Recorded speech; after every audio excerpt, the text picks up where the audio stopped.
ጥቅምት 4 2018 ዓ.ም ጤና ይስጥልኝ እንደምናመሻችሁ ኢትዮጵያ ቴሌቪዥን ነው ኢቲቪ 57 ጀምሯል። በ3 ክፍል እስከ ምሽቱ 3 ሰዓት ድረስ ቆይታ እናደርጋለን። ዋና ዋናዎቹን አሰባችሁ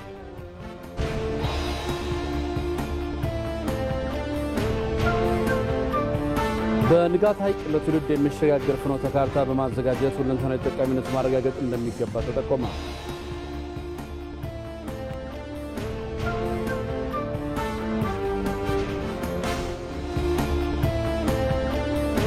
አዲስ አበባን ለማስዋብ እየተከናወኑ የሚገኙ የልማት ስራዎች ከተማዋን ዘመናዊና ተወዳዳሪ ለማድረግ ከፍተኛ ድርሻ እንዳላቸው ተገለጸ።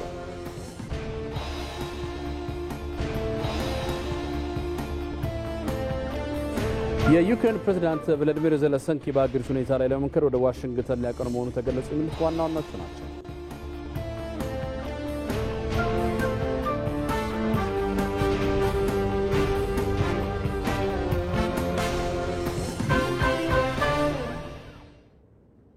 ከዜናዎቹ ጋር አንተነህ ደግፌ ነኝ። አብራችሁን ቆዩ።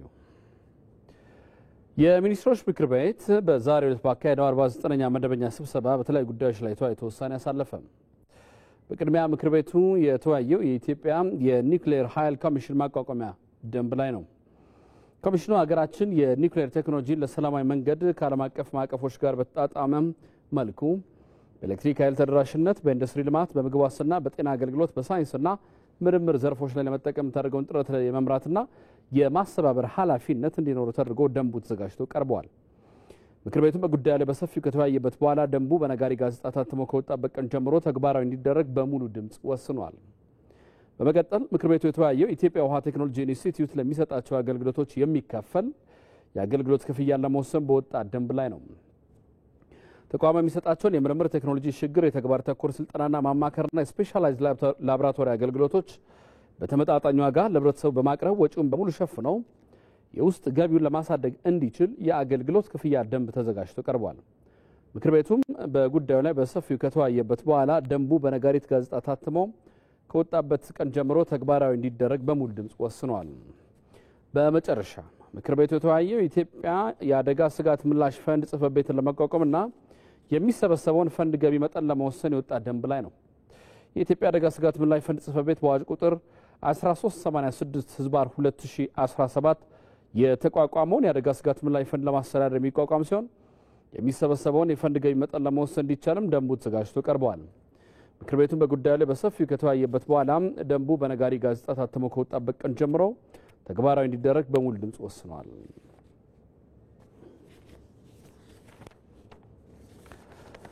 በአዲስ አበባ እየተገነቡ የሚገኙ ህንፃዎች የከተማዋን ገጽታ ከማስዋብና የኢኮኖሚ እንቅስቃሴን በማሳደግ ላይ መሆናቸው ተገለጸ። አሁን ላይ በከተማዋ ከ20 እስከ 80 ወለል ያላቸው ህንፃዎች በግልና በመንግስት ተቋማት እየተገነቡ ይገኛሉ። ጌታቸው ባልቻ ጭማራለሁ። እነዚህ የዘመኑ የአርኪቴክት ጥበብ ውጤት የሆኑ ህንፃዎች አዲስ አበባ በእድገት ከፍታ ውስጥ እንዳለች ማሳያዎች ናቸው። ረጃጅም ህንፃዎች የአንድ ከተማ ዘመናዊነት፣ የኢኮኖሚ አቅምና ክብር መገለጫዎች ሲሆኑ አዲስ አበባም ወደ ላይም ጭምር በመዋብ ላይ ትገኛለች። ከቀድሞቹ በተጨማሪ አሁን ላይ ከ20 እስከ 80 ወለል ያላቸው ህንፃዎች በከተማዋ የተለያዩ ቦታዎች ላይ የተገነቡ ነው። እነዚህ ህንፃዎች በግልና በመንግስት ተቋማት የሚገነቡ ሲሆን ለባንክ፣ ለሆቴል፣ ለመኖሪያና ለሌሎችም አገልግሎት የሚሰጡ ናቸው። ይህ ህንፃ ቁመቱ ኦልሞስት ከ75 ሜትር እስከ 89 ሜትር የሚረዝም ወደ 23 ፍሎሮች ያሉት ቅይጥ ህንፃ ነው። ቢሮዎች ያሉት፣ መኖሪያ አፓርትመንቶች ያሉት፣ ግራውንድ ፍሎር አካባቢ ደግሞ ኮሜርሻል የሆኑ ነገሮች የሚያገለግል ህንፃ ነው። ኮሜርሻል ኤሪያ ስለሆነ የሚገነባውም ኮሜርሻል ህንፃ ስለሆነ ለአካባቢው ጥሩ ገጽታ የሚፈጥር ለአገልግሎቱም ከአገልግሎቱም አንፃር የተሻለ ኢሜጅ የሚፈጥር ለአካባቢውም እንደ ከተማም ጥሩ ኢሜጅ የሚፈጥር ህንፃ ነው። በከተሞች የሚገነቡ ህንፃዎች ዘላቂ የመሬት አጠቃቀምን የሚያበረታቱና እያደገ ያለውን የህዝብ ቁጥርም በአግባቡ ማስተናገድ የሚያስችሉ ናቸው። በአዲስ አበባ መዋቅራዊ ፕላን መሰረትም ረጃጅም ህንፃዎች የንግድ እንቅስቃሴ በሚበዛበት የከተማዋ ማዕከል እንደሚገነቡ የከተማዋ አስተዳደር የግንባታ ፈቃድና ቁጥጥር ባለስልጣን ዋና ዳይሬክተር ኢንጂነር ህይወት ሳሙኤል ይገልጻሉ። ከዚህ ከፒያሳ ወርደን ሜክሲኮ ዙሪያ አካባቢ ያሉት ሃይ ራይዚንግ ወይም የኮሜርሻል ወይም የንግድ አካባቢዎች ነው የሚባሉት በተለምዶ። አጠቃላይ ግን እንደ ከተማችን ማስተር ፕላን የተለያዩ አካባቢዎች ከፍ ያሉ ቢልዲንጎች ሊገነቡ ይችላሉ በማስተር ፕላኑ መሰረት። ከነዚህ ውስጥ ግን ለምሳሌ ሂል ሳይድ ስታንዳርድ አለ። ተራራዎች ሙሉ በሙሉ በህንፃ መዋጥ ስለሌለባቸው እዛ አካባቢ የሬስትሪክሽን አለ። የህንፃ ቁመት ሬስትሪክት ይደረጋል። የአቪዬሽን ስታንዳርድ ላይ ደግሞ ከአውሮፕላን የበረራ ከፍታ አንፃር የሚገደብባቸው አካባቢዎች አሉ የህንፃ ከፍታቸው። ከነዛ ውጪ በማስተር ፕላኑ እነኚህም ሁሉ ማስተር ፕላኑ ላይ ሜንሽን የተደረጉ ነገሮች ናቸው ማለት ነው። በአዲስ አበባ እየተከናወነ ያለው የኮሪደር ልማት ከተማዋን ማራኪ ገጽታ እያላበሰ ይገኛል። ከዚህ በተጨማሪ ደግሞ እንዲህ አይነት ግዙፍ ህንፃዎች በከተማዋ መገንባታቸው ስማርት ከተማን ለመፍጠር የሚደረገውን እንቅስቃሴ በእጅጉ እንደሚያግዝ እንዲሁም የከተማዋን ኢኮኖሚ በማነቃቃትና ለዜጎችም የሥራ ዕድል በመፍጠር በኩል ከፍተኛ አስተዋጽኦ እንደሚያበረክቱ ይገለጻል። በአዲስ አበባ ከተማ አሁን ላይ 24000 ህንፃዎች በግንባታ ላይ ሲሆኑ ከነዚህ ውስጥ ከ20 እስከ 30 በመቶ የሚሆኑት ከረጃጅም ህንፃዎች ውስጥ የሚመደቡ ናቸው። በአዲስ አበባ የአዳዲስና ነባር ቱሪዝም መዳረሻዎች ልማት የከተማዋን የቱሪዝም እንቅስቃሴ አነቃቅተዋል ተባለም። ነባር የቱሪስት መዳረሻዎችን የማደስ ስራም የከተማዋን ገጽታ በብዙ መቀየራቸውን በርካቶች ይስማሙበታል። የተሰሩት እነዚህ ከተማን የማዘመን ስራዎች የቱሪስት ቁጥርን ከማሳደግ ባለፈ የቆይታ ጊዜያቸውን እንዲያረዝሙ ያደረገ መሆኑን የዘርፉ ባለሙያዎች ያነሳሉ። ብሩክታዊት ተገኝ በዚህ ጉዳይ ላይ ያሰናዳችው ዘገባ አለ።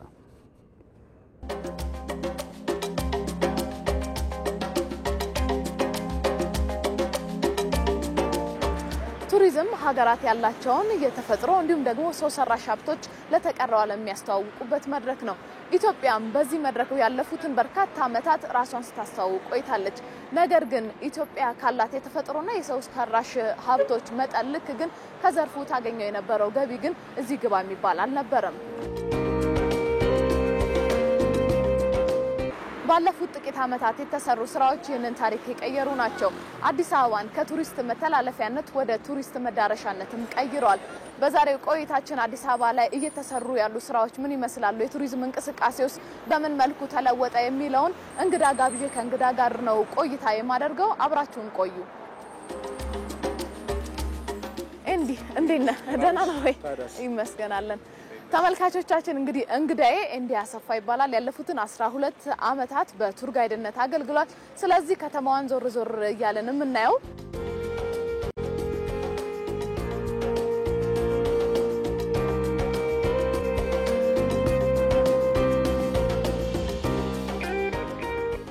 አሁን ላይ በተለይ እየተሰሩ ያሉ አዲስ አበባ ላይ ቱሪዝም መዳረሻዎች እየሰፉ መምጣታቸው የቱሪዝም እንቅስቃሴውን በምን መልኩ አስፋፉት ወይም ደግሞ እንቅስቃሴውን ጨመሩለት ብለህ ታስባለህ?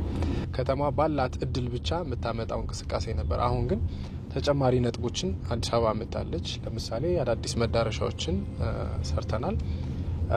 አዳዲስ የመሰብሰቢያ አዳራሾች ተከፍተዋል። በጣም ዓለም አቀፍ ስታንዳርድን የጠበቀ ማለት ነው። እንግዲህ ወደድንም ጠላንም በዓለም አቀፉ ደረጃ ትልቅ የሆነ የከተሞች ፉክክር አለ።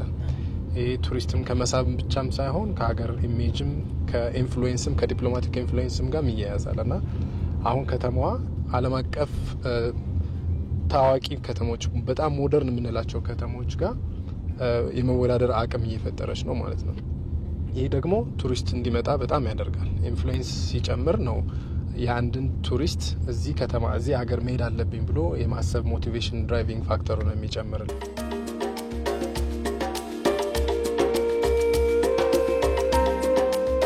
በተለይ የኢትዮጵያ የቱሪስት እንቅስቃሴ ታሪካዊ ቅርሶችን ከመጎብኘትና ታሪካዊ ስፍራዎችን ከመጎብኘት ጋር በጣም የተቆራኘ ነበር። አሁን ግን ያ ታሪክ ተቀይሯል ብዬ አስባለሁ አይደለ? እስቲ አንተን መልከታ። በተለይ አሁን ባህሎችም ይጎበኛሉ፣ ፌስቲቫሎችም ይጎበኛሉ። ብዙ ኢንዲፔንደንት ቱሪስቶች እየመጡ ነው። ያ ማለት ቱር ጋይድም ቱር ኦፕሬተርም ሳይፈልጉ ራሳቸው ፍላይታቸውን ቡክ አድርገው ቀጥታ ወደ ሆቴል መጥተው ራሳቸው ከተማውን ኤክስፕሎር ያደርጋሉ። ድሮ ላይ አዲስ አበባ የምትጎበኘው አንድ ቀን ነው፣ ማክሲመም አንድ ቀን ነው። ኦር ደግሞ በተለምዶ ግማሽ ቀን ነው። እንጦጦ ናሽናል ሙዚየም ምናምን ነበር። አሁን ቱሪስቶቹ ራሳቸው አክሰሲቢሊቲ ስላለ አሚኒቲም ስላለ ቱሪስቱ በራሱ እንዲንቀሳቀስ እድል ሰጠ ነው ማለት ነው። በነገራችን ላይ ኮሪደር ምንለው ይሄ መንገዱ ለምቹም ቆንጆ መሆን ብቻም ሳይሆን ለቱሪስቶችም የሴፍቲ ስፒሪት ይፈጥራል። ሴፍ ኤንድ ሴኩር ነው ብለው የሚያምናሉ። ፕላስ ደግሞ ከአቅጣጫም አንፃር የሚጠፉበትም ቦታም የለምና አሁን ላይ እነዚህ ኢንፍራስትራክቸሮች ከተሰሩ በኋላ ከሰላም ከጸጥታም አንፃር እንኳን ከስርቆት ከሌብነት አንፃር እንኳን ያለው ስጋት እጅግ በጣም ቀንሷል። ያዩትን የሰሙትን ነገር ባሏቸው የሶሻል ሚዲያ ፕላትፎርሞች ሼር ሲያደርጉ ብዙ እንመለከታለን እና አንተ ደግሞ ኢንፐርሰን ወይም በአካል ስለምታገኛቸው ስለምታወራቸው ያላቸው ሪፍሌክሽን ምንድነው? በተለይ ትላንትናና ዛሬ አነጻጽረው አፍሪካ ውስጥ እንደዛ አይነት ቦታ እንደዛ አይነት ከተማ በዚህ አይነት የኢንፍራስትራክቸር ደረጃ በጽዳት በሁሉም በውበትም ደረጃ አዲስ አበባን በተለይ እንደዛ ጠብቀው አይመጡም ነበርና ሲመጡ ለነሱ በጣም ሰርፕራይዚንግ። ስለዚህ ያንን ሪፍሌክት በሚያደርጉበት ጊዜ ሶሻል ሚዲያ ላይ ደግሞ ተከታዮቻቸው ይህንን ከተማ ምን ያክል አድቫንስድ እንደሆነ አገር ለመጎብኘት ኮምፔር የሚያደርግበት አንዱ መስፈርት ዘመናዊነት ነው። ወደንም ጠላንም ማለት ነው። ያለሽ ኢንፍራስትራክቸር ያለሽ የአትራክሽን መጠን ብዛት ጥራት ይታያል። በጣም የሚገራርም ሪፍሌክሽኖች አሁን እያየን ነው ማለት ነው። በኤሌክትሪክ ካር ከተማችንንም ዞር ዞር እያለንም ነው እያየን ስናወራ የነበረውና ይሄንንም እድል ስለሰጣኸኝ አመሰግናለሁ። ከኔ ጋርም ቆይታ ስላደረክ አመሰግናለሁ በድጋሚ። እኔም አመሰግናለሁ ርክት። ተመልካቾቻችን በከተማችን አዲስ አበባ እየለሙ ያሉ የቱሪስት መዳረሻዎች በምን መልኩ የቱሪዝም እንቅስቃሴውን እየደገፉት ነው የሚለውን ቆይታ አደረግን። ከተማችንንም ዞር ዞር እያለን አየን። ቆይታችሁን ከኛ ጋር ስላደረጋችሁ ጋር ገና አመሰግናለን። መልካም ጊዜ። በገጠር አካባቢዎች እየተከናወነ በሚገኘው የኮሪደር ልማት የኑሮ ዘይቤያቸው እየተቀየረ እንደሚገኝ አርሶ አደሮች ገልጸዋል። ልማቱ የአርሶ አደሩን ምርታማነት በማሳደግ የድህረ ምርት ብክነትን መቀነስና የገጠሩን ኢኮኖሚ የሚያነቃቃ ነውም ተብሏል። ተስፋዬ ለሜሳ ተጨማሪ አለው። በጅማ ዞን በገጠር የኮሪደር ልማት ፕሮጀክት የተካተቱ አርሶ አደሮች ከቀድሞ በተሻለ የገበያ ትስስርና የግብዓት አቅርቦት ተጠቃሚ መሆናቸውን ገልጸዋል። ይህ ፕሮግራም ገበሬዎችን ከአነስተኛ ምርት ወደ ገበያ ተኮር ምርት በመሸጋገር የብዙዎቹን የኑሮ ደረጃ አሻሽሏል። አርሶ አደሮቹ የዘመናዊ የግብርና ቴክኖሎጂዎችንና የአመራረት ዘዴዎችን በቀላሉ ማግኘታቸው የልማቱ ስኬት ለሌሎች አካባቢዎች ጥሩ ምሳሌ እንዲሆን አድርጎታል። ለአካባቢው ህብረተሰቡን ኑሮ ደረጃ ከፍ ለማድረግ ምንም እንደምታዩ ባዶ ቦታ የለም። ሁሉ ነገር ጎመን አንገዛም። ሽንኩርት በጋላ ብታይ እንደውም አሁን የለም አትቻል። ጎመን አንገዛም። ፓፓያ እንደምታዩ ነው። ማር አንገዛም። ለልጆቻችን ወተት አንገዛም። ከኛም አልፎ ለገበያ እናውለዋለን እና ተጠቃሚ ነን። ቆሻሻዎችን አንድ ቦታ መጥረግና ማቃጠል፣ እንስሳዎችን በአንድ ቦታ ለይቶ ማስቀመጥና ቤተሰብ በአንድ ደህና ቦታ መኖር እና ግቢው በዛ ደረጃ መጠበቁና ኮሪደር ፊት ለፊትም በዚህ ሁኔታ ቆንጆ ሆኖ መቀመጡ በጣም ደህና ነው። በዚህ ጉዳይ ላይ በጧቱ የአዲስ ቀን ዝግጅት ላይ ተጨማሪ ማብራሪያ የሰጡት የኢትዮጵያ ግብርና ትራንስፎርሜሽን ኢንስቲትዩት ዋና ዳይሬክተር ማንደፍሮ ንጉሴና የማዕከላዊ ኢትዮጵያ ክልል የግብርና ቢሮ ኃላፊ ኡስማን ሱሩር ግብርናን በማዘመን አርሶ አደሮችን ተጠቃሚ ከማድረግ ባለፈ ወደ ኢንዱስትሪ መር ኢኮኖሚ ለመሸጋገር ትልቅ አስተዋጽኦ አለው ብለዋል። ሶስቱ የተያያዙትን ይሄንን ትስስር ለማሳለጥ የገጠር ኢንፍራስትራክቸር ይፈልጋል። ኢንፍራስትራክቸሩን ከዘረጋን በኋላ ምን እንፈልጋለን የሚለው የኢኮኖሚ አማራጭ የገቢ ምንጭ ወደዛ እንሄዳለን ማለት ነው። ትርፍ አመረትን፣ ገንዘብ አገኘን፣ ገንዘባችንን ለሌላ ነገር አውለን ተጨማሪ ገንዘብ ማግኛ ይሆናል ማለት ነው። ኢኮኖሚክ ዳይቨርሲፊኬሽን ወደዛ እንገባለን። ይሄ በዚህ ሂደት ውስጥ የሰው ኃይላችን ግብርና ላይ በጣም የተሰማራው የሰው ኃይላችን ተጨማሪ ስኪል ተጨማሪ ዕውቀት ይይዝና መሀል ላይ ወዳለው የገጠር ትራንስፎርሜሽን ይሄዳል ወይም በእሴት ሰንሰለቶቹ ውስጥ ስራ እያገኘ ይሄድና በመጨረሻ በትምህርትም በስልጠናም አቅሙን እያዳበረ ይሄድና ወደ ኢንዱስትሪ ሰራተኛነት ይቀየራል ማለት ነው። የምርታማነት እድገት ቀጣይነት እንዲኖር ያ ደግሞ ከአርሶ አደሩ ከቤተሰብ አልፎ ማህበረሰብ ክልልና ሀገርን የሀገር ኢኮኖሚን በመገንባት ፋይዳው ትርጉም ያለው ሊሆን የሚችልበት ሁኔታ እንዳለ ማንሳት ተገቢ ይሆናል። በገጠር አካባቢዎች እየተከናወነ የሚገኘው የኮሪደር ልማት የአርሶ አደሮችን ሕይወት የሚቀይር ትልቅ አገራዊ ፕሮጀክት በመሆኑ ሁሉም ዜጋ ሊተባበር እንደሚገባም ተጠይቋል።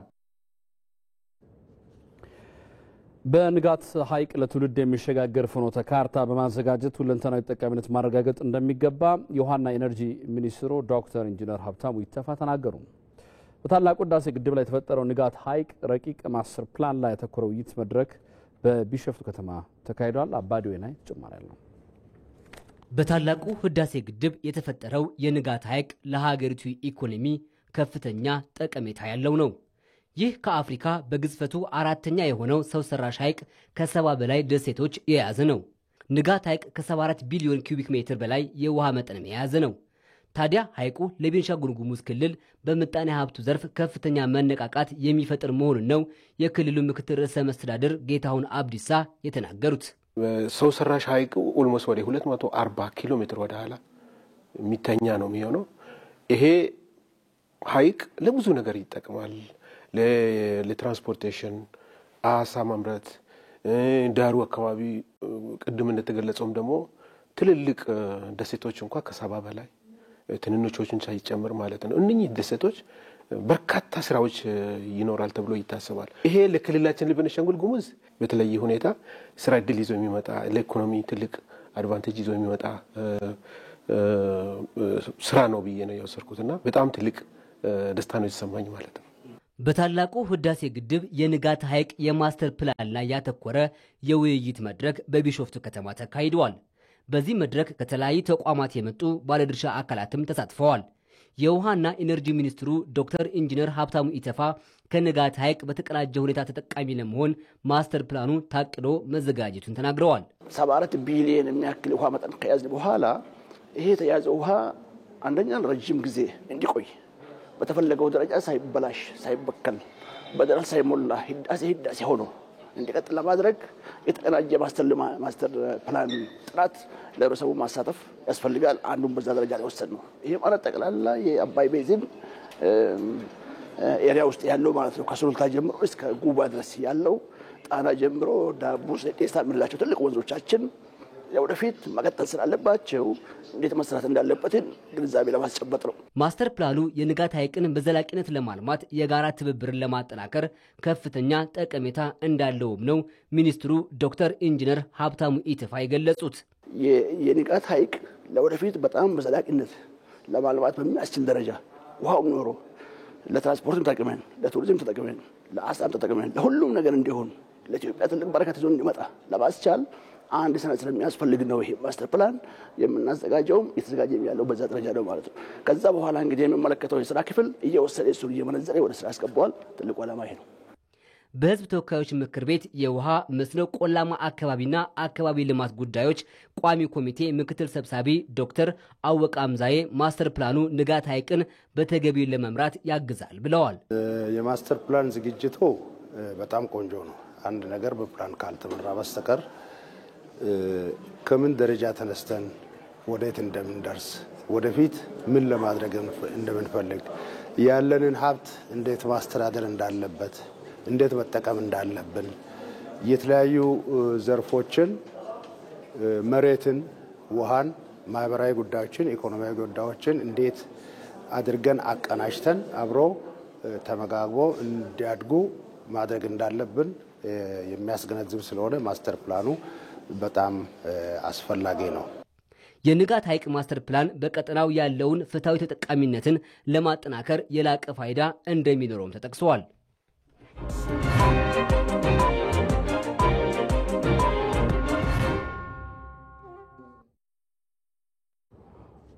አቶ ሳንዶካን ደበበ የኢትዮጵያ ኒውክሌር ኃይል ኮሚሽነር ሆነው ተሾሙ።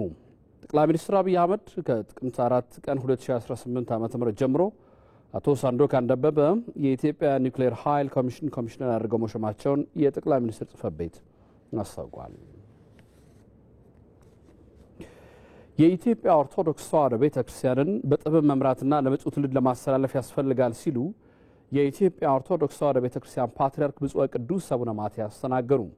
ዓለም አቀፉ የኢትዮጵያ ኦርቶዶክስ ተዋሕዶ ቤተክርስቲያን 44ኛው አጠቃላይ ሰበካ መንፈሳዊ ጉባኤ መካሄድ ጀምሯል። ጉባኤውን ብፁዕ ቅዱስ አቡነ ማትያስ ቀዳማዊ ፓትርያርክ ርዕሰ ሊቃነ ጳጳሳት ዘኢትዮጵያ ሊቀ ጳጳስ ዘአክሱም ወዕጨጌ ዘመንበረ ተክለ ሃይማኖት በጸሎተ ቡራኬ አስጀምረውታል። ብፁዕ ቅዱስ አቡነ ማትያስ በማስጀመሪያ ስነ ስርዓቱ ላይ ባደረጉት ንግግር የኢትዮጵያ ኦርቶዶክስ ተዋሕዶ ቤተክርስቲያንን በጥበብ መምራት ለመጪው ትውልድ ማሸጋገር እንደሚያስፈልግ በመልእክታቸው ላይ ተናግረዋል። በጉባኤው ላይ ቤተክርስቲያንና ገዳማት ላይ የሚያጋጥሙ ችግሮች ቀርበው የመፍትሄ ሀሳቦች ይሰጥባቸዋል የተባለ ሲሆን ቤተክርስቲያኗ ያከናወነቻቸው ተግባራትም ውይይት ይደረግባቸዋል። በየዓመቱ በጥቅምት ወር በሚካሄደው በዚህ ጉባኤ ለቤተክርስቲያን አገልግሎት የሚጠቅሙ ለመንፈሳዊ አስተዳደር የሚበጁ መሰረታዊ ጉዳዮች ቀርበው ጥልቅ ውይይት ይደረግባቸዋል የተባለው በሪፖርቶች ላይ ውይይት የልምድ ልውውጥ ማድረግ የላቀ ውጤት ያስመዘገቡትም ይሸለማሉ። ዝቅተኛ አገልግሎት ይዘው የመጡ ደግሞ ከጉባኤው ልምድ ቀስመው አገልግሎታቸውን እንዲያሻሽሉ ምክር እንደሚሰጣቸውም ተጠቁመዋል። ጉባኤው ከዛሬው ጀምሮ ለ5 ተከታታይ ቀናት እንደሚቆይ የወጣው መርሃ ግብር ያሳያል። በዕለቱ ብፁዓን አበውን ሊቃነ ጳጳሳት፣ የመንበረ ፓትርያርክ ጠቅላይ ጽሕፈት ቤት ምክትል ስራ አስኪያጆች፣ በሀገር ውስጥና ከሀገር ውጭ ያሉ የኢትዮጵያ ኦርቶዶክስ ተዋሕዶ ቤተክርስቲያን አህጉረ ስብከት ልዑካን፣ ለመንበረ ፓትርያርክ ጠቅላይ ቤተ ክህነት ተጠሪ የሆኑ መምሪያዎች፣ ድርጅቶችና በየአህጉረ ስብከቱ ያሉ መንፈሳዊ ኮሌጆች ተወካዮች፣ በአዲስ አበባ ሀገረ ስብከት የሚያገለግሉ የአድባራትና ገዳማት አስተዳዳሪዎች እንዲሁም ሌሎች ጥሪ የተደረገላቸው ታዳሚዎችም ተገኝተዋል። የትግራይ ግብርና ምርምር ኢንስቲትዩት በምርምር ያፈለቃቸውን የተሻሻሉ የሰብል ዝርያዎች በአርሶ አደሩ ማሳ ላይ በማባዛት የክልሉ ምርትና ምርታማነት ለማሳደግ አተኩሮ እየሰራ መሆኑን አስታወቀ። የመቀለ ግብርና ምርምር ማዕከል ከፍተኛ ምርት የሚሰጡ በቴክኖሎጂ የተሻሻሉና የተላመዱ የስንዴ፣ ማሽላ፣ ዘንጋዳና የባቄላ ዝርያዎች በእንደርታና ደጎኦ ተንቤን ወረዳዎች የክላስተር ማሳ በማዘጋጀት የሰብል ማባዛት ስራ እያከናወነ ይገኛል። የምርምር ማዕከሉ በክላስተር የማባዛት ስራ ባከናወናቸው እንደርታና ደጎኦ ተንቤን ወረዳዎች የመስክ ምልከታም አካሂዷል። የትግራይ ግብርና ምርምር ኢንስቲትዩት ዋና ዳይሬክተር ዶክተር ገብረ አምላክ በዛብህ ኢንስቲትዩቱ በተሰጠው ሀገራዊ ተልዕኮ መሰረት በሰብል ምርምርና ምርታማነት፣ በእንስሳት ሀብት ልማትም፣ በተፈጥሮ ሀብት ጥበቃና በግብርና ሜካናይዜሽን ልዩ ትኩረት በመስጠት የምርምር ስራን በማከናወን ላይ ይገኛል ሲል የዘገበው ሪፖርተራችን ገብረ እግዚአብሔር ኃይሉ ነው። በምስራቅ ጎጃም እነማይ ወረዳ 28600 ሄክታር በላይ መሬት በጤፍ ሰብል መሸፈኑ ተገለጸ። በኩታ ገጠም ያለሙት የጤፍ ሰብል በጥሩ ቁመና ላይ እንደሚገኝ ነው አርሶ አደሮቹ የተናገሩት። ሳሙኤል ወርቃየው ተጨማሪ አለው። በአማራ ክልል በብዛት የጤፍ ሰብል አብቃይ ከሆኑ አካባቢዎች መካከል በምስራቅ ጎጃም ዞን የእነማይ ወረዳ አንዱ ነው። የወረዳው አርሶ አደሮችም በ2017-18 የምርት ዘመን የጤፍ ሰብልን በኩታ ገጠም እያለሙ መሆናቸውን ገልጸው በአሁኑ ወቅትም ሰብሉ በጥሩ ቁመና ላይ እንደሚገኝም ተናግረዋል። እኛ ያው ግብርና ባሉን ነው ምንዘራ፣ ማዳበሪያም ግብርና ባሉን ነው ምንጠቀም። ግብርና ማዳበሪያ ጤፍም ሲሰጡን ያን ነው ምንዘራ። ያው አዝመራው ኩታ ገጠም ነው ጤፋችን ማለት ነው። እንደ ዘንድሮ አብቁሎ አያውቅም። ማዳበሪያ እንደተለመደው ያው በፊት ሲጎለጎል ጥቁሩ ይዘራል፣ በኋላ ነጩ ማስነሻው መዝራት ነው። በኋላ 40 ቀን በኋላ አረሙ ማረም ነው። ሰብሉ ይሄን ነው የሚመስል። የወረዳው ግብርና ጽሕፈት ቤት ኃላፊ አቶ አማረ ጀንበሩ እንደገለጹት በወረዳው በምርት ዘመኑ ከ49690 ሄክታር በላይ መሬት በተለያዩ ሰብሎች የተሸፈነ መሆኑን ተናግረዋል። ከዚህም ውስጥ 28608 ሄክታር መሬቱ በጤፍ ሰብል መሸፈኑንም ገልጸዋል። ጤፍን በክላስተር የማልማት ስራው ትኩረት የተሰጠው ስለመሆኑም ነው የገለጹት። ኦልሞስት ከ57% በላይ የሚደርሰው የእርሻ መሬታችን በጤፍ የሚሸፈን ነው ማለት ነው። እንግዲህ ከ28609 ሄክታር ውስጥ 18908 የሚደርሰው በአርሶ አደር ምርት ክላስተር እየተደራጀ ነው ማለት ነው። አርሶ አደሮች በኩታ ገጠም ይህንን ጤፍ በማልመታቸው በተመሳሳይ ጊዜ ይዘራሉ፣ በተመሳሳይ ጊዜ ይሰበስባሉ። በተመሳሳይ ጊዜ ከሰበሰቡ በኋላ ደግሞ ወደ ምርት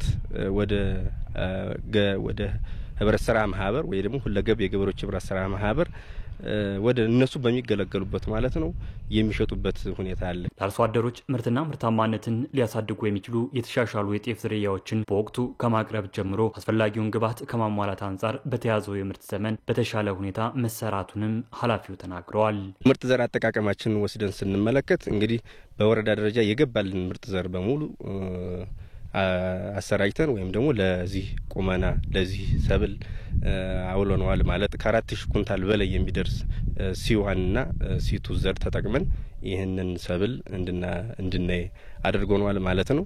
ወስ የግባት የማዳበሪያ አጠቃቀማችን ቢሆን በምክር ሀሳቡ መሰረት እንዲጠቀም ማድረግ በኩል ሰፊ ጥረት ተደርጎ ከ57000 ኩንታል በላይ የሚደርስ የሰው ሰራሽ የአፈር ማዳበሪያ ተጠቅመናል ማለት ይቻላል። በወረዳው በአሁኑ ወቅት የጤፍ ክላስተር ሰብል ላይ ለአርሶ አደሮችና ለባለሙያዎች የልምድ ልውውጥ ስራዎች እየተከናወኑ ስለመሆኑ ተገልጿል። ከጤፍ ሰብል ባሻገርም በሌሎች ሰብሎችም የዚህ ዓመት የሰብል ሁኔታ ሲታይ የተሻለ ቁመና ላይ መሆኑንም የጽህፈት ቤት ኃላፊው ገልጸዋል። ከጤፍ በተጨማሪ ያሉ ሰብሎች የጥራጥሬ ሰብሎችም ሌሎችም የተሻለ ቁመና ላይ እንዳሉ አይተናል።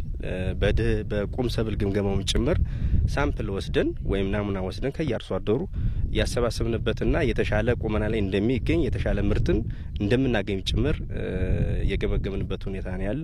እንግዲህ 1.4 ሚሊዮን በላይ ኩንታል ለማግኘት እቅድ ይዘናል። ያንን ሊያሳካ በሚችል መንገድ እንደሆነም ያየንበት ሁኔታ አለ ማለት ነው። ሰብሉን በውጤታማነት ከምርት ለማድረስ በባለሙያ የታገዘ የክትትልና የጥበቃ ስራዎች እየተከናወኑ መሆናቸውም ተመላክቷል። ለስንዴ ልማት የሰጠውን ትኩረት ተከትሎ በአመት 3 ዙር በማምረት ከፍተኛ ምርት ለገበያ እያቀረቡ እንደሚገኙ የምዕራብ አርሲ ዞን አርሶ አደሮች ገለጹ። በዞኑ በዘንድሮ የመኸር እርሻ በዋና ዋና ሰብሎች ከተሸፈነው 534 ሄክታር መሬት ውስጥ 173 ሄክታሩ በስንዴ ለምቷል። ሚካኤል ገዙ ተጨማሪ አለው። ኢትዮጵያ ከውጭ የምታስገባው ስንዴ በሀገር ውስጥ ምርት ለመሸፈን በባለፉት የለውጥ ዓመታት የተገበረችው የስንዴ ልማት ውጤት የተገኘበት መጥቷል። ስንዴ በስፋት እየለማባቸው ከሚገኙ አካባቢዎች አንዱ በሆነው በምዕራብ አርሲ ዞን ዶዶላ ወረዳ እና አርሶ አደር መሐመድ ቢፍቱ በዘንድሮ መኸር በ150 ሄክታር መሬት ላይ ስንዴ አልምተዋል። እየዘራ ነው። ወደ ሰኔ 15 ምናምን አካባቢ ነው። አሁን በዚህ ደረጃ ላይ ደርሷል። የተለያዩ መንግስት ደግፎን እንዳለ ቴክኖሎጂ ተጠቅመን በዚህ ደረጃ ላይ ደርሷል። አሁን ልናጭዶ 1 ወር ቢቀረው ነው። ቆነ ለፋ ሄክታር ተኮኸና ሲያጨልቀባ ትራክተራን ቆቴ ይህ የ1 ሄክታር የስንዴ ልማት ነው። በትራክተር የታረሰው ለግብርና የሚያስፈልጉ ግብአቶችን በአግባቡ ተጠቅመናል። ድጋፍም ተደርጎልናል። ስለሆነም ምርቱን እንደምታየው ውጤታማ ነው። በዚህ በዶዶላ ወረዳ ከባለፉት 5 ዓመታት ወዲህ አርሶ አደሩ በስንዴ ልማት ላይ በስፋት የተሳተፈ ይገኛል። በዘንድሮው በ2017-18 የመኸር እርሻም በወረዳው ከ48 ሄክታር መሬት በላይ በስንዴ ለምቶ ይገኛል። አርሶ አደሮቹ በልግና መኸርን ጨምሮ በበጋ መስኖ በአመት እስከ 3 ዙር እያመረቱ እንደሚገኝ ተናግረዋል። ይሄን ሁሉ መሬት ይዘን ይሄን ሁሉ አገር ይዘን ያን ስንዴ በጣሳ የሚሰጠውን ስንጠብቅ ነበር። ይሄን መሬት ይዘን አሁን ደግሞ ያ በዛች መሬት ላይ ሰርቴን አገራችን ለውጤን ራሳችን ለውጤን እያንዳንዱ ቤተሰባችን ለውጤን በዚህ ደረጃ ላይ ደርሰናል። በወረዳው ከማሳ ዝግጅት እስከ ምርት አሰባሰብ የግብርና ልማት ስራዎች ሜካናይዝድ በሆነ መንገድ የሚከናወን ሲሆን በየምርት ወቅቱ በአጠቃላይ ከሚለማው መሬት 95 በመቶ በትራክተር የሚታረስ ነው። የእርሻ አካሄዱም ያው እንደምታወቀው የኛ መሬት አመቺ ስለሆነ በሜካናይዜሽን ነው የተጠቀምነው። ከ95% በላይ እኛ የምንጠቀመው ሜካናይዜሽን ነው። በትራክተር ነው የምናርሰው። ክላስተር ሊ ነው ያው እንደምታወቀው እንዳያችሁትም በኩታ ገጠም ነው የዘራ ነው። ይሄ ደግሞ ከእርሻ እስከ ሰብል መሰብሰቢያ ጊዜ በተለያየ መልኩ ኤክስቴንሽኑን በደንብ ተዋይተው ነው የሚጠቀሙት። ከአመት ወደ አመት ምርቱም ምርታማነቱም እየጨመረ ነው የመጣው። በምዕራብ አርሲ ዞን በዘንድሮ መኸር እርሻ 534 ሄክታር መሬት ስንዴ፣ ገብስና ጤፍን በመሳሰሉ በዋና ዋና ሰብሎች የተሸፈነ ሲሆን ከዚህ ውስጥም 173 ሄክታሩ ስንዴ ነው። ምርታማነትን ሊያሻሽሉ የሚችሉ ቴክኖሎጂዎች አጠቃቀም መሻሻል የምርት እድገት እንዲመዘገብ ማድረጉ ይገለጻል። አርሶ አደሩ በጣም በቴክኖሎጂ በክላስተር በማልማት በትራክተር ቴክኖሎጂ በሜካናይዜሽን በመጠቀም አሁን ያለበት ቁመናው በጣም ጥሩ ላይ ነው የሚገኘው። ከበፊት ከአምና ዘንድሮ የተሻለ ምርት እናገኛለን ብለን እናስባለን። በዞኑ ከዘንድሮ መኸር እርሻ በዋና ዋና ሰብሎች እስከ 20 ሚሊዮን ኩንታል ምርት ይጠበቃል።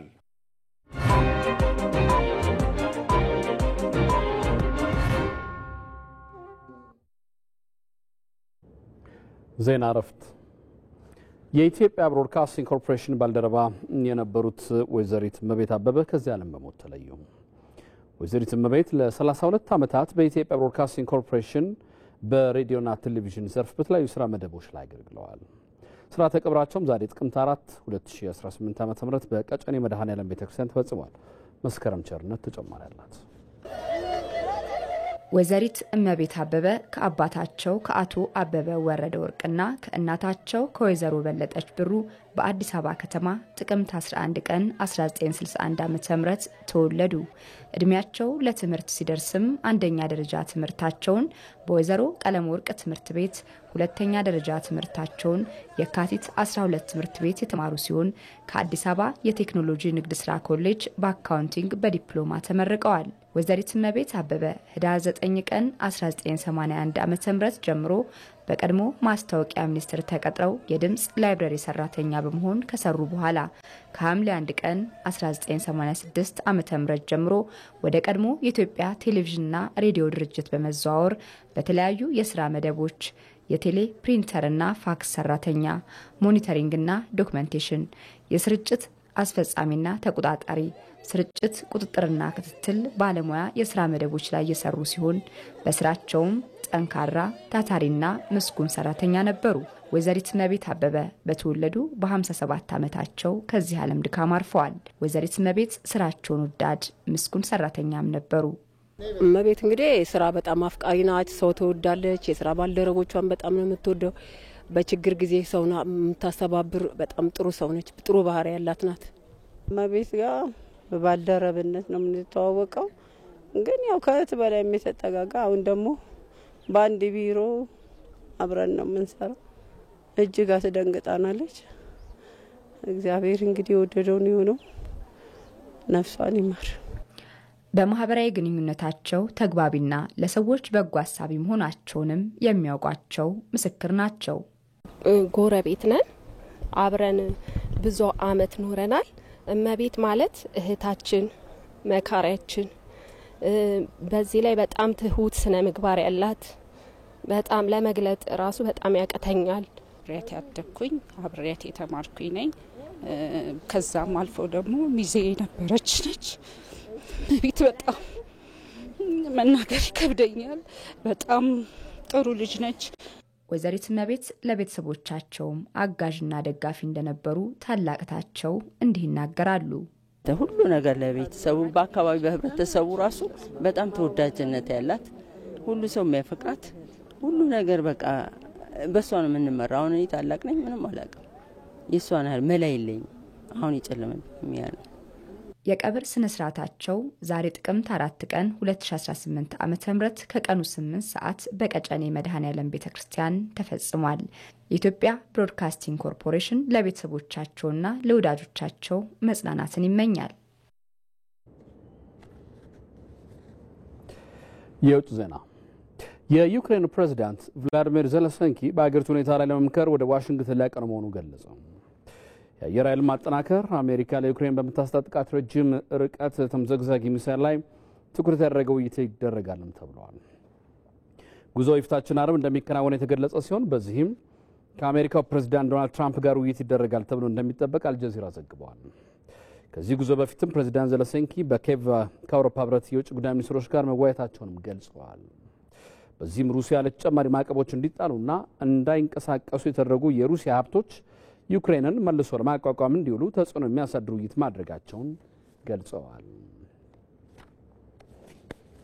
ከኢትዮጵያ ቴሌቪዥን ኢቲቪ 57 አሁን የሚቀጥል ከጥቂት ደቂቃዎች በኋላ የቢዝነስና ስፖርት ጉዳዮችን ይዘን መጣለን። አብራችሁን ትሆኑ ዘንድ የአክብሮት ግብዣ